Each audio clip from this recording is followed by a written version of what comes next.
Dans cette vidéo, nous allons voir comment Napoléon Bonaparte réorganise la France à la suite de la Révolution française. Qui est Napoléon? Napoléon est le deuxième fils d'une famille de petite noblesse corse. Il est peu argenté. Quand son père est nommé député de la noblesse corse, il va partir avec lui et son frère Joseph vers la métropole. Là, il fréquentera plusieurs écoles, dont l'école militaire de Brienne-le-Château. À l'école, il se fera harceler par ses camarades du fait de son peu d'argent et de son fort accent corse. Lorsqu'il sort de l'école, il va intégrer l'armée. Là, il va se faire connaître pour son fort esprit stratégique. Il va monter en grade et il sera général pour les armées révolutionnaires, en particulier lors de la campagne d'Italie et la campagne d'Égypte. Puis, il prendra le pouvoir et finira par se faire sacrer empereur en 1804. Sur le dernier tableau, nous pouvons remarquer les symboles de son pouvoir. Il veut s'inscrire à la suite des rois de France. Il a donc le sceptre des Capétiens, qui représentait le pouvoir. Sur son manteau, on voit des abeilles, qui sont des symboles du pouvoir mérovingien, donc les descendants de Clovis. Il choisit pour emblème l'aigle, qui est à la fois le symbole de l'Empire carolingien, autrement dit les descendants de Charlemagne, mais également le symbole de l'Empire romain, tout comme la couronne de laurier. Donc Napoléon prend le pouvoir à l'occasion du coup d'État du 18 Brumaire. En effet, Napoléon a donc gagné de nombreuses victoires en Italie, par exemple. Il a fait en sorte que ces victoires soient connues et que le peuple le connaisse, donc il devient très populaire. Ce qui effraie un peu le Directoire, qui l'envoie donc en Égypte pour l'éloigner. En Égypte, Napoléon va encore gagner de nombreuses victoires et en bon communicant va s'arranger pour que ça se sache en France. Tout est prêt lorsqu'il revient pour prendre le pouvoir.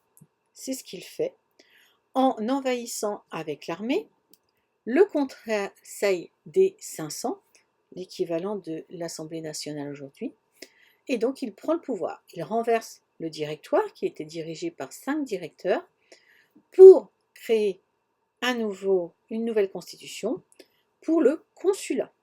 Dans le consulat, il y a 3 consuls, mais dans les faits, seul le premier consul prend réellement les décisions.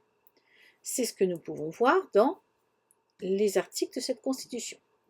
Donc, le premier consul, bien sûr, c'est Napoléon.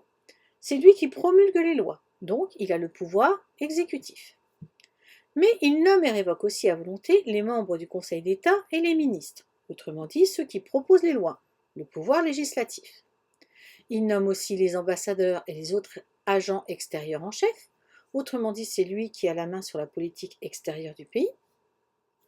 Il nomme les officiers de l'armée de terre et de mer, donc c'est le chef de l'armée. Il nomme aussi tous les juges, donc il a entre ses mains le pouvoir judiciaire. Il a les 3 pouvoirs en main, donc c'est lui qui a vraiment le pouvoir en France. Pendant qu'il est premier consul, il va créer une monnaie, grâce d'abord à un établissement, la Banque de France, qui est créée en 1800.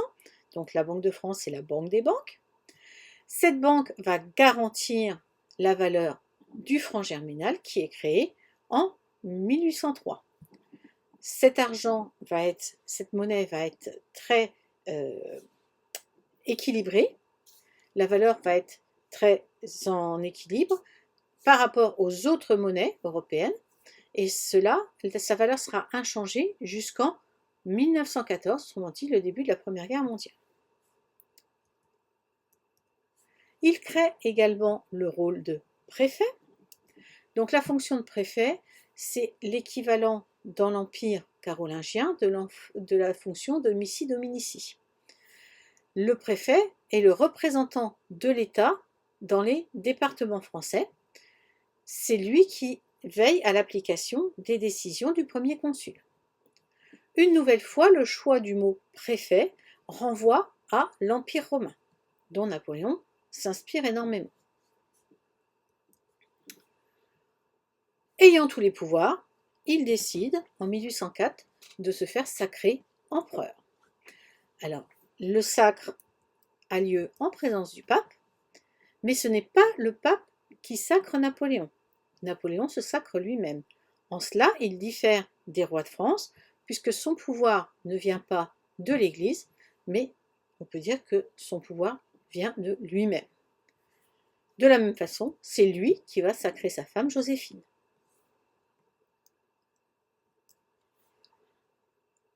Une fois empereur, il va demander la rédaction du Code civil. Le Code civil, c'est un recueil dans lequel on retrouve tous les textes de loi qui régissent la société. Ça permet d'avoir un point, une unité dans les lois sur l'ensemble de l'Empire. Dans ce Code civil, on peut trouver que tout Français jouira des droits civils. On retrouve le début de la Déclaration des droits de l'homme de la Révolution. Tous les citoyens sont égaux en droit. Ça, c'est la théorie. Parce que si on regarde les articles en détail, on peut se rendre compte que seuls les gens de sexe masculin et de plus de 21 ans peuvent, par exemple, être témoins pour l'état civil. Que la naissance de l'enfant doit être déclarée par le père. Que la femme mariée ne peut vivre qu'avec son mari.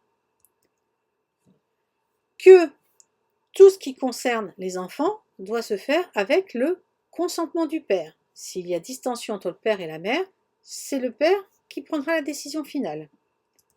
La femme doit obéissance à son mari. Le père seul exerce l'autorité durant tout le mariage. Tout le monde doit vivre dans la maison paternelle. Et le mari administre seul les biens de la communauté. Autrement dit, c'est le mari qui peut vendre par exemple des biens, même si ces biens ont été acquis par le couple, par un héritage qui viendrait de la famille de la femme. Donc, ce code civil met le père comme chef de famille et unique chef de famille, et la femme sera considérée toute sa vie comme une mineure. Napoléon est donc un grand stratège. Il va mener de nombreuses guerres qui vont lui permettre de régner sur une bonne partie de l'Europe. Il va également distribuer les royaumes à sa famille. C'est le cas par exemple de l'Espagne, dont Joseph, le frère de Napoléon, sera le roi, de l'Italie, c'est son beau-fils, le fils de Joséphine, qui sera roi d'Italie, de Naples, c'est son beau-frère, qui sera Joachim Murat, qui sera le roi de Naples. Il divorcera de Joséphine et se mariera avec la fille de l'empereur d'Autriche. C'est donc à nouveau une façon de s'allier une partie de l'Europe.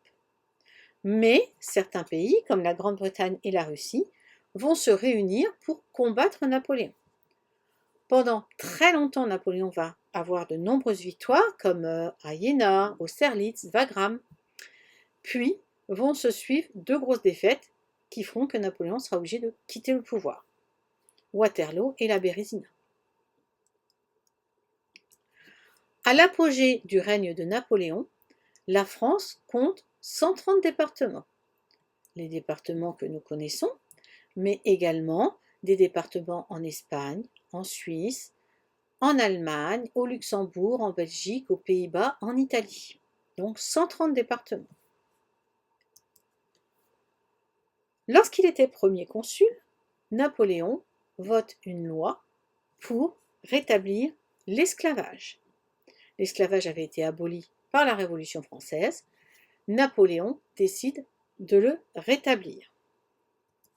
Il rétablit également la traite des Noirs et leur importation, tel que cela avait été prévu par le Code noir de Louis XIV. Donc on efface à ce niveau-là, pour les hommes noirs, tous les acquis de la Révolution. Donc que retient-on de Napoléon? Donc Napoléon est né en Corse, il remporte beaucoup de victoires militaires en Italie et en Égypte.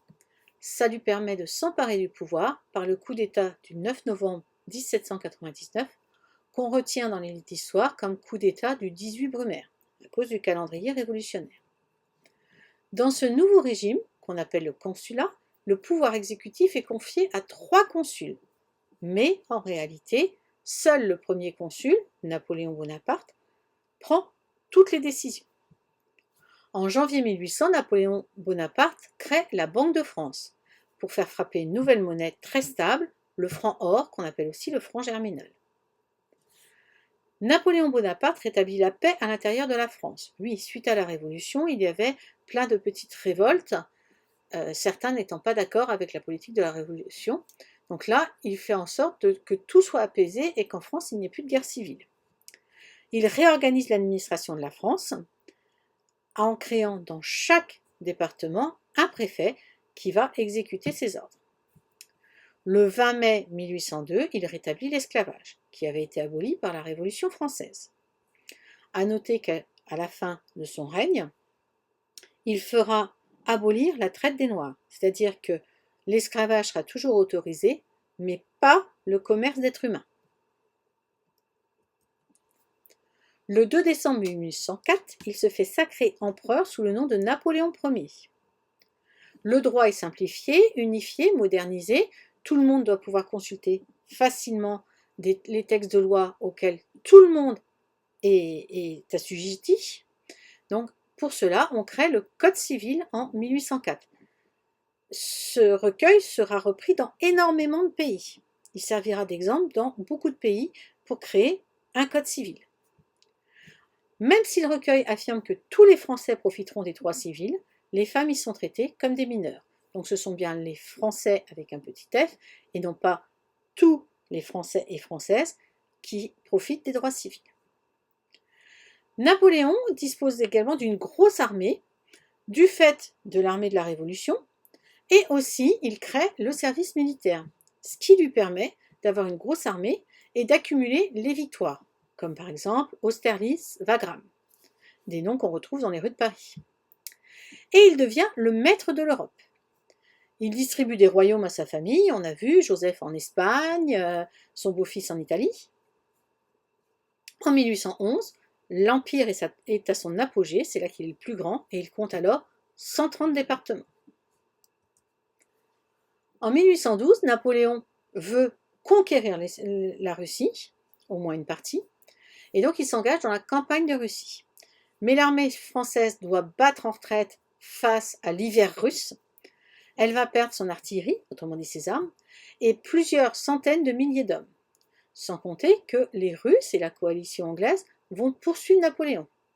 Ce qui fait qu'en 1814, la France est envahie par ses ennemis.